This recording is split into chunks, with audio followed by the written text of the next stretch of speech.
আচ্ছা বলুন তো, সারাদিন ক্লাসরুমে বাচ্চাদের পড়িয়ে এক্সামের খাতা দেখে যখন মনটা একটু ক্লান্ত হয়ে পড়ে, তখন কোথায় যাবেন? শহরের ভিড়ে, ট্রাফিকে?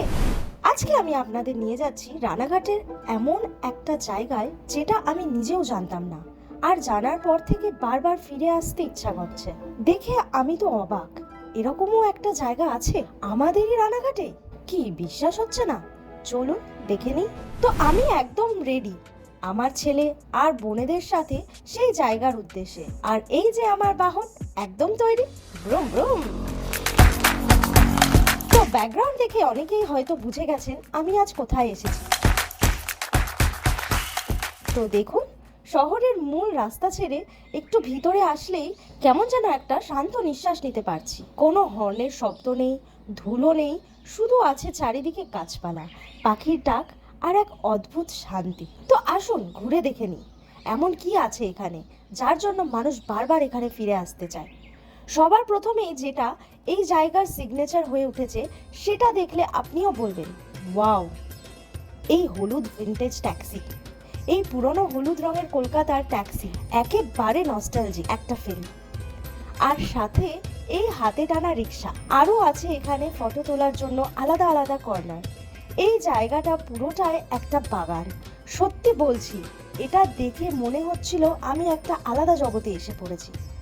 এদিকে আছে KKR এর ফ্যানদের জন্য আলাদা সেলফি স্ট্যান্ড, বড় বড় করে লেখা করবো লড়বো জিতবো রে।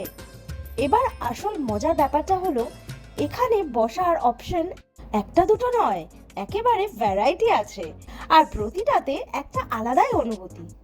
চাইলে এই দোলনায় বসে খেতে পারবেন, আর এই ছোট্ট নৌকাগুলো দেখছেন, এখানে বসতে পারবেন, তবে চার্জ লাগবে 500 টাকা, আর বড় নৌকায় 1000 টাকা। কাপলস বা ছোট্ট গ্রুপের জন্য এটা একটা একেবারে আলাদা এক্সপিরিয়েন্স। এদিকে রয়েছে গাছের নিচে ধাবা স্টাইল খাটিয়া, এখানে বসে খেলে রোড সাইড ধাবার সেই ফিলটা একদম পেয়ে যাবেন। আর এই ছোট্ট ট্রি হাউস, বাচ্চারা এটা দেখলে তো পাগল হয়ে যাবে, গ্যারেন্টি দিচ্ছি। আর ওদিকে আমব্রেলা দিয়ে ঢাকা আউটডোর সিটিং এর ব্যবস্থাও আছে। আমরা কিন্তু আজকে ভেতরে রেস্টুরেন্টে বসার সিদ্ধান্ত নিলাম। এই জায়গাটার আলো, সাজসজ্জা সব মিলিয়ে একটা ঘরোয়া ভাব আছে। অ্যাম্বিয়েন্স এমন যে ঢুকলেই মনে হবে বাইরের সব চিন্তা দরজার বাইরেই রয়ে গেছে। এবার আসি ফুডে, কারণ এটার জন্যই তো এতক্ষণ অপেক্ষা করলাম। আমরা স্টার্টার দিয়ে শুরু করলাম, ক্রিস্পি চিকেন আর ক্রিস্পি বেবিকর্ন। দেখুন এই কালার, এই প্রেজেন্টেশন, একটা কামড় দিলেই বুঝবেন কেন এতক্ষণ অপেক্ষা করা সার্থক। ক্রিস্পি বলতে ঠিক যা বোঝায়, একটু খেতেই মনে হলো আরো চাই। এবার আসি মেন কোর্সে। আমরা নিলাম vegetable fried rice, hot garlic chicken, paneer butter masala আর তন্দুরি রুটি বাটার দেওয়া, আর অবশ্যই স্যালাড। ওই স্যালাড দিয়ে একটু ডায়েট ব্যালেন্স করার চেষ্টা করছি আর কি। হট গার্লিক চিকেনটা সত্যিই অসাধারণ, গার্লিকের ফ্লেভার একেবারে পারফেক্ট, একটুও বেশি না। আর পনির বাটার মশালার গ্রেভি এত স্মুথ ছিল যে তন্দুরি রুটি দিয়ে খাওয়ার একদম পারফেক্ট কম্বো।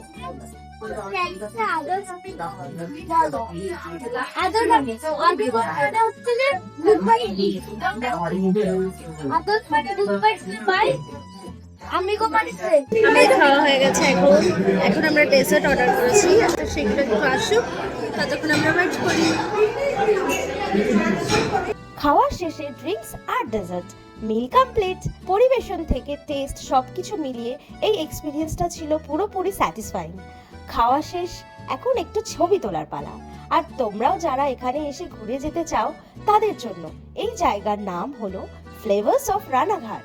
ঠিকানা হলো মানিকতলা, মানসীতলার কাছে। রানাঘাট স্টেশন থেকে মাত্র 4 কিলোমিটার দূরে।